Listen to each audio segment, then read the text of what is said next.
Hey there, guys. Welcome back to the channel. So, the upcoming Final Destination Bloodlines is supposed to be coming out this weekend, and I'm definitely going to go see it very soon. And I decided to want to do this Final Destination ranking video, ranking all five of the Final Destination movies. I'm someone who had enjoyed the first three movies. The last two have been a kind of a letdown. The fifth one was tolerable. That's all I can say. But I'm not going to get into each movie of all the plot points. I'm not going to go too far into it. So I'm going to try to be as brief as possible. Now, coming in at number five, I have obvious choice, The Final Destination, which is the fourth movie of the franchise. And this was literally the first Final Destination movie that I saw in theaters. I watched the first three movies when it was on like cable at the time. So I wanted to try out the 3D experience, and I will say it was a great experience for as a first 3D film, but as a movie looking back on it years later, it was a poorly directed. They brought back the same director that made Final Destination 2, which that was a far better movie than this piece of garbage. You do not give a shit about any of the characters in the movie. I mean, you try to care about the lead protagonist, but his acting ability had been very dull and very wooden, and I don't know if it was his fault or maybe the director's fault. But to me, this movie felt like a very much of a cash grab, and you're just rooting for death to go after these victims, the survivors of the accident. But I will say, the NASCAR crash was awesome. I mean, even though it was a bloated CG, but it was still entertaining to watch because I was rooting for most of these characters to die because you care about no one. You weren't rooting for the victims. You were rooting for the death to kill every last one of them. And I will say that the mall scene of the whole destruction was crazy and chaotic, and they wanted to experiment 3D. And like I said before, this movie definitely felt like a cash grab that really didn't mean anything. I mean, they were just experimenting to see how this looks, and the budget itself looked very cheap. The quality felt so much more of a sci-fi channel if they put this out on cable TV. That's what it felt like. But comparing to what the director did from the second one, at least it felt like a real movie, but this one just felt very poor and it was a cheap budget. I mean, I don't know how much they really spent on. I know they did a lot of destruction body count and they relied a lot more on the body count than the characters themselves. Now coming in at number four, I have Final Destination 5. This was around the time where I skipped out on the theatrical experience because I did not care for the fourth one. I only waited until it came out on HBO at the time. And I will say, this was a little bit more different than what we're used to in the Final Destination. They still follow the same patterns of the plot of the previous four movies, but they marketed as that this was a sequel. Now, be be aware that this is going to be a big spoiler for the plot twist and the ending of the movie. So if you have not seen Final Destination 5 and you don't want to know, best to be sure just to get off it right now, add this video to your favorites list and come back later after you're done watching the fifth film. Because you can literally stream all five of these movies on Max. So you have been warned. The ending of this movie took me completely off guard with the major plot twist that this is secretly a prequel to the first one. This is around the time of the Flight 180 incident, and they showed a stock footage of Devon Sawa's character Alex getting thrown off the plane. So they basically took that footage and added that into the movie and shown a different angle and seen the destruction of the plane explosion was awesome. That was the best part about that movie that I will appreciate, even though I thought the story and the characters sucked, especially the two main characters, which is played by Nicholas D. Gagasto. I'm sorry if I'm butchering his last name, and Emmy Bell. The two main leads, who are the two couples, I thought their love story was so boring and dull and they weren't all that interesting. Most of these characters were very crappy. Now, look, I will say that Final Destination 5 is not as bad as Final Destination 4. And I don't know why did they have to call the last film The Final Destination. Like, just own up to it and just call it Final Destination 4. But I'm so surprised that they were able to fool everybody into believing that this was supposed to be a sequel. And I will say that the bridge collapse scene in the beginning was absolutely much better than I thought it would be. It was so very disturbing to watch. But I was still rooting for the characters to die anyway because they all sucked. And the gymnastics scene was such a stressful scene to watch. I mean, they know how to make people not want to do any of those things after watching this movie.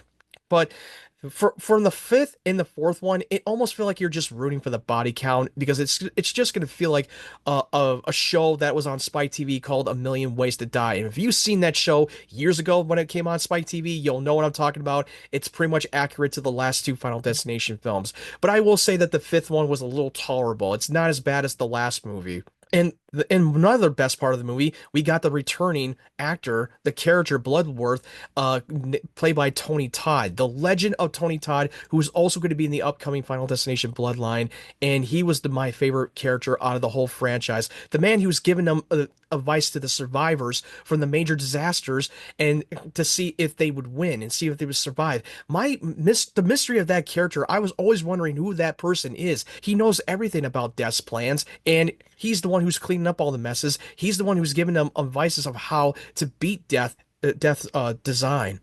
And and they said in the Final Destination Bloodlines, we will get a little bit more answers because that was his last movie and because he passed away. And RIP to Tony Todd, the legend himself. Now, coming at number three, I have Final Destination 2. That is also directed by David R. Ellis, who directed the fourth Final Destination movie.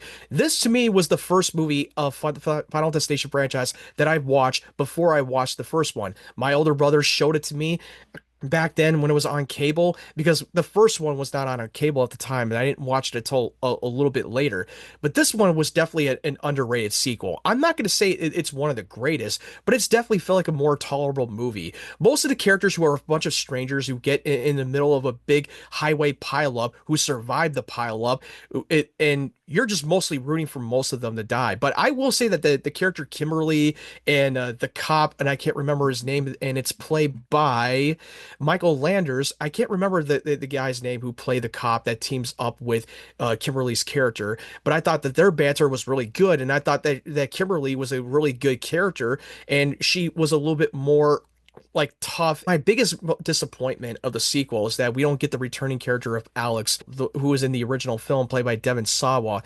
I mean, he was open to come back for the sequel, but for some reason they just did not want to have him back. I don't know the full story of it, but they kill him off and they did him completely dirty. But I will say, he promoted the latest installment of the Final Destination franchise, Bloodlines, on his social media page, posting the poster, the teaser poster back months ago. And I have a theory that I think he faked his own death, and I think that he was able to outsmart him for so long, and I think he's going to come back because I don't think he would promote that movie that he's not in. And yeah, sure, he did go to the premiere for the Final Destination 5, but that's because they used the stock footage by the end of the movie from the first one, from the ending of the fifth movie. I think that it's going to be a really interesting plot twist if we ever see him come back for the sixth movie.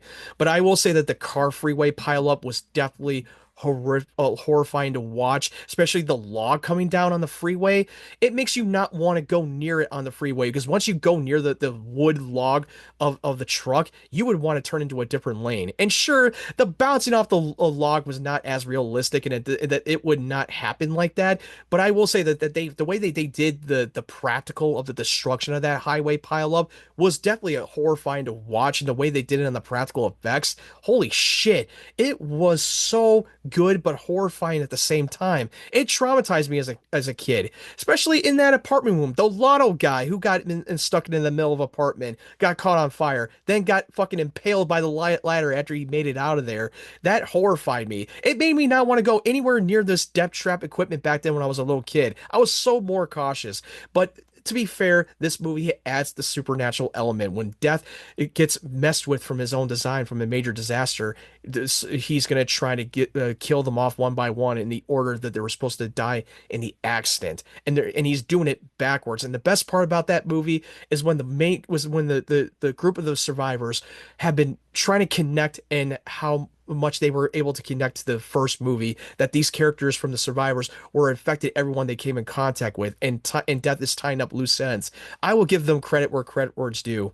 And I love Tony Todd in the movie. He was the best part of that film. I have a feeling that he's the one who's responsible for giving these each of the main characters a vision, showing them the Death design before it even happened, and to see if they could even beat Death's design. And that's what I thought. That's what I believe, that's what his purpose was, is to show them the vision and the signs from anything around that is surround them. But my theory could be completely wrong when we see Final Destination Bloodlines. Now coming in at number two, I have Final Destination 3. We have the returning director from the first movie, James Wong. Yeah, you got to remember that this is the same director that made Dragon Ball Evolution, and that movie that came out in 2009, the same year as the Final Destination, the fourth one that came out in the same year. I have a feeling that they wanted to get him back for the fourth movie, but then they couldn't get him back because he was directing Dragon Ball Evolution. But I will say Final Destination 3 is my second favorite because it was well directed and it felt like it was getting it back to the what worked in the original film. And you got these high school teens who have survived a disaster roller coaster ride. And I thought that the roller coaster ride was very horrifying to watch. They found a way to keep making these deaths so creative and terrifying.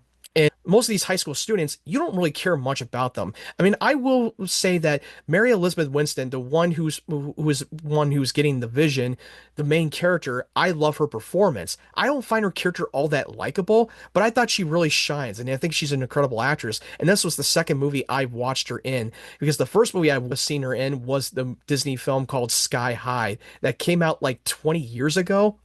And I thought she was fantastic, and she's such an incredible actress. She's done a lot of great acting, some roles like 10 Cloverfield Lanes, for instance. She's a really damn good actress, and I think she really was able to carry it. But I will say that the code actor, one of the main characters, Ryan Merriman, who's playing the football jock, the one who was one of the survivors that teams up with Mary Elizabeth, well, Winston's character, I thought his banter with her was great. The chemistry worked; it was very natural, and they did something a little bit different in this movie where they're showing the pictures that her character took at the carnival, that they're showing you a bunch of clues of how the survivors are going to die before it even happens. That's something that they never done that before in the Final Destination franchise, and I thought that was really good. The body count was horrifying. The fucking tanning bed with the two high school girls that got roasted alive, they got fucking charcoaled, and the way they did it on the practical effects was so horrifying. There's a DVD special features where you can just choose their fate of how they're going to survive or how they're going to die differently in the movie, and I saw it, and you can watch it on YouTube. They have the whole thing on YouTube, or if you want to do it the old-fashioned way and buy it on DVD on Amazon, they still sell it. I believe they sell it for like $10 or something. I could be wrong. But I like that whole idea that you can do that, choose your own fate, that we get to decide who should we allow to live or should we allow to die or how they should die differently. I always love that whole choose your own adventure type. I'm a sucker for that. But this is where I'm going to put this on my number two list. I thought that was a really well made. The only weaknesses I will have with this third movie, the ending had ended so abruptly, especially in the train wreck accident, which don't get me wrong, it was great to watch, to see the rest of the remaining victims die in a fucking train wreck. That was horrifying. The only thing that really pissed me off is that she had a vision and then it just happened anyway and there was no way out of it. I appreciate them from being bold to trick the audience and adding the suspense, but I didn't understand the point of that. You saw what happened before it did, and it happened anyway, and they died anyway, and it rolls to the credits. I thought they should have just end the movie right there after Mary Elizabeth Winston's character gets killed. I thought that's what they should have happened originally. But you know what? I digress. I still thought it was still an enjoyable movie, and that's why I'm going to put this on my number two on the list. Now, last but not least, I have the number one, the original Final Destination film that came out in 2000. I watched this movie after I saw the second one, so I watched it a little bit late in the game as a kid when it was on cable TV. This was originally supposed to be written as an episode of the original X-Files series that was on Fox, from what I've heard, because I recently did a watch party for this with one of my co-hosts from Small Talk on 3D Movie Cinema's channel, and he brought that up, and I'd like, oh, I didn't know that. And it was originally going to be focusing on the two FBI agents investigating this whole event. This was a film that really started it all with the original concept that has never been done before. Never thought it would have worked in a film, but it really exceeded all the expectations, especially going on the Flight 180 with the plane explosion was so terrifying. And it was on the edge of your seat, and they did it on the practical effects. And it was so well done. And I think it still holds up to this day. Sure, there are some many plot holes that they have done, and they did the alternate ending where the main character, Alex, played by Devon Sawa, sacrifices himself in order to beat death so that the rest of the survivors live on. They do have that, and you can find it on YouTube. I mean, I get why they originally wanted to do that ending because they never thought that this movie would be successful, and that and that it wouldn't make a lot of money. But the studio said that they hated that original ending, so they decided to reshot that ending and leave the door open for more. It was still a well-made movie because it was well directed. The characters were well written. There were most of them that you don't want to die. They even had Sean William Scott, who came off of the original American Pie movie. And most of these actors are TV actors. Devon Sawa, who has been in a lot of the coming of age movies like Little Giants, Casper, Then and Now. I mean, he's a really damn good actor, and he really carried it. He went on to do a Chucky series where he played multiple characters that got killed off in every season, which I love. Devon Sawa, he really still got it. This is the guy who was in a Eminem music video, of Stan music video, and I thought that he was fantastic. He's so damn good. He's an underrated actor. I really like the fact that they wanted to do the alternate ending to leave the door open because the studio, New Line Cinema, and Warner Brothers wanted to do more of this. And you know what? I'm fine with it. But I would have been fine with it if they did the original ending. It probably would have made a little bit more sense. But they did the alternate ending of the movie for during the theatrical release, and I hope they do re-release the original one on the big screen because I think that this film is the best out of all of them because you got a little bit more time to develop your characters and little care most about them. Maybe not all of them, but most of them. And it felt like you're rooting for the survivors and not death. And Tony Todd's first introduction of that character, God, I really wanted more, and he steals the show even for a brief cameo. I think it is well acted and well directed. That even though it didn't have to rely on the body count. They're giving us a little bit more time to grow, and that's why I'm gonna put this as my number one for the Final Destination. Anyway, what's your ranking for the Final Destination movies? Let me know your thoughts in the comment section below. Tell me what your rankings are. I'm open to see it, and I'm really excited to get into Final Destination Bloodlines. I really hope that this movie exceeds all the expectations, and I'm usually just going there for to see Tony Todd's last role because he passed away months ago, and it's sad that he did. And this is supposed to be his last movie, as far as we know. And like I said before, I definitely believe that we will get some of the returning characters in the movie that they're keeping under wraps. I could be wrong. I really could be wrong, but I have a feeling that they're going to get Devon Sawa, who played Alex, coming into this movie, that he is one of the original survivors that were able to outsmart death and that he faked it. Because remember, if you watch Final Destination 2, they shown in an article that he died from a fallen brick, which I thought was done dirty the way they did it at the time. They should have got him back for the sequel because he would have been open to come back for the sequel. Anyway, thank you guys for watching. If you're new to the channel, make sure you hit that subscribe button and turn on the bell notifications so you know when my videos are up. If you like this ranking video, make sure you give it a like. And if you want to follow my social media links, the link tree will be down in the description down below. Thank you guys for watching. I hope you guys have a great day, great evening, wherever you're from, and stay tuned for more of my content.